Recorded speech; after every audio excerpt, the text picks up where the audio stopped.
राज्य सरकार लवकरच शेतकऱ्यांना सरसकट कर्जमाफी देणार आहे। आगामी विधानसभा निवडणुकीआधी राज्य सरकार हे सर्वात मोठं पाऊल उचलण्याच्या तयारीत आहे। थकबाकीदार शेतकरी आणि थकबाकीची माहिती जिल्ह्यातून मागवण्यात आली आहे।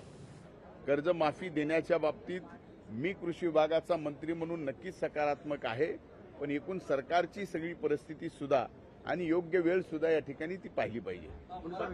कॅबिनेट बैठकीमध्ये काही अतिशय महत्त्वाचे निर्णय या ठिकाणी घेण्यात आलेले आहेत। जे शेतकरी रेग्युलर कर्जाची परतफेड करत होते त्यांना 50,000 रुपये जो इन्सेंटिव्ह देण्याचा निर्णय देखील आजच्या कॅबिनेटमध्ये घेतला। ज्यांना पूर परिस्थितीमध्ये पश्चिम महाराष्ट्रातल्या पूर परिस्थितीमध्ये ज्या शेतकऱ्यांना शासनाने मदत केली होती ते त्यातून वगळले होते, परंतु आज आम्ही तसा निर्णय घेतला की कोणालाही वगळू नका।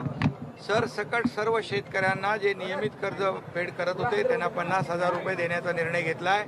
जवळपास 14 लाख शेतकऱ्यांना याचा फायदा होईल आणि 6,000 कोटी रुपये शासनाच्या तिजोरीतून त्यांना दिले जातील। यामध्ये 3 वर्षाची जी कर्ज परतफेडीची मुदत होती ती आम्ही 2 वर्ष केलेली आहे। अतिशय महत्त्वाचा निर्णय आहे शेतकऱ्यांसाठी। त्याचबरोबर जे वीज ग्राहक आहेत त्यांना देखील प्रीपेड आणि ज्या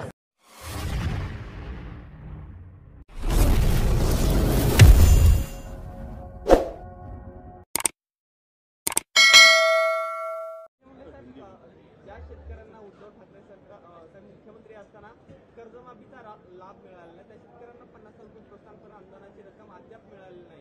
या 20 जुलैपर्यंत प्रोत्साहनपर जी शेतकऱ्यांची अनुदानाची रक्कम राहिलेली आहे या अर्थसंकल्पाच्या अधिवेशनानंतर 20 जुलैपर्यंत ही रक्कम शेतकऱ्यांच्या खात्यावर जमा होईल। एक लक्षात घ्या की महाराष्ट्रामध्ये 3 वर्षापूर्वीच या ठिकाणी कर्जमाफी झाली। त्याच्या अगोदर 2017ला एकदा झाली, म्हणजे मधल्या 17 पासून ते 24 पर्यंत 2 कर्जमाफ्या या ठिकाणी या महाराष्ट्रात झालेल्या आहेत।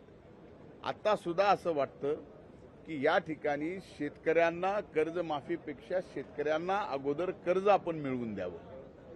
आता कर्ज मिळवून देण्याची गरज आहे। शेतकऱ्याला कर्ज मिळत नाही ही शेतकऱ्यांची ओरड आहे। तिथं कुठंतरी शासनाने आम्ही पूर्णपणाने प्रयत्न करून कर्ज मिळवून देण्याची जबाबदारी आहे।